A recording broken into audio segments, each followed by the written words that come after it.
esikhuluma umprofeti wakho uDlamini Mthandazi ePhileni Church in Zion. Lapha kule nkonzo sizokubeka mbukelo khona ekhaya mhlaba wonke khona jikelele South Africa, Zimbabwe, Botswana, America, UK. Sithi wonke umbukelo khona ekhaya ofuna ukukhasa lena nkonzo kwa Mthandazi uDlamini ePhileni Church in Zion. Umukelekile unganikela ngako ofisa ngako kodwa iShoprite bese uyasho ukuthi imali iya kuDlamini. Emva kwalokho ke bese baphuma balakhaya bokhipha imali kuphi iShoprite imali yakho ifake khona. So imali ngokufakile ke iyoba umnikelo ekaNkulunkulu awunikeleli mina njengomthandazi wakho noma njengomfundisi, but ucela uyatshala. So mawutshala kukhona okuzovuleka kuphi empilweni yakho noma into zakho noma unikele ekhaya lakho, umndeni wakho, umsebenzi ogulako, inkinga eyikhona kuphi kwefamily yakho. So ngolokho ekhaya ungaphuthelwa ke unganikela ngeleli bandla ubhase kuPhileni Zion Dlamini Mthandazi ngolokho ekhaya. Inkosi inkosise ke sinabazalwane bonke siyangena ekhaya emanzini lapha ekhaya.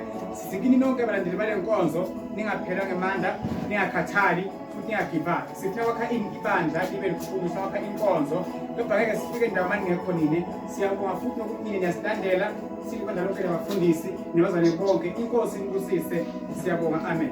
Amen.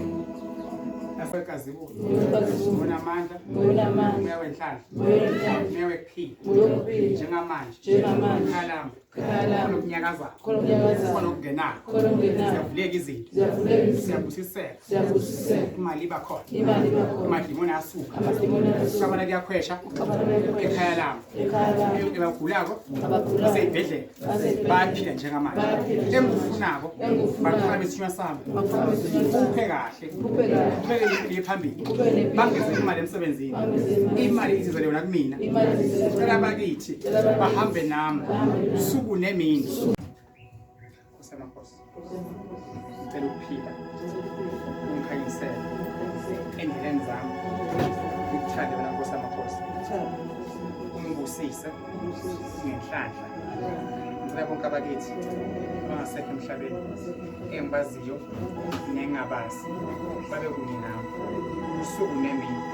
Ngicela ukukhanya Jehova namandla uNkulunkulu wasemazulwini lapho ngona khona wena Nkosi uyazi kodwa njengamanje ngicela umendo, umshado, umsebenzi, kuba nemoto yami, ibhizinisi, hlahla yomuzi, hlahla yemali, hlahla yemaphupho uvela kubaleka khona ngoba wena Nkosi yamakhosi lapho le wena khona ayikho uyawuvala, lapho vale wena khona ayikho uyawuvula. Wena Nkosi yamakhosi ngicela bekhandlela lami usuku nemini noma ngenza kabi Nkosi wena usoze wangilahla, noma bangikhuluma wena uNkulunkulu phakathi usoze wangilahla. Jehova namandla sengiyacela futhi manje kwabakithi abalele bahambe nami babe kunye nami usuku nemini, bangangilahli, bangivezele okubi bese bakuvala, bangivezele okuhle bese bakuphumelelisa. La ngihamba khona ngihambe nabo, angibakhonzi kodwa ngiyakholwa ukuthi bona labalele khona bayabona futhi engikwaziyo bona bayakwazi. Egameni kaJesu kuyokwenzeka esengikukhulumile. Ngiyacela uNkulunkulu walapha kule nkonzo makangiphumelelise, amandla alapha kule nkonzo angiphumelelise, ithunywa zami nedlozi lami ngisukume lime ngenyawo ngiyimisele ngithandaze. Khambe nje umuntu Nkosi yamakhosi angiphe nje imoto, angiphe nje impumelelo, kube khona ukhanya. Ngicela idlozi lami lethe bonke abantu abazongipha ukuphila, bazongiphumelelisa. Susa bonke abantu abaqindezela impilo yami, abafuna ukubona ngiphumelela ngephambili, abakhweshe abantu labo ukuze abantu bazangiphumelelisa egameni kaJesu. Amen.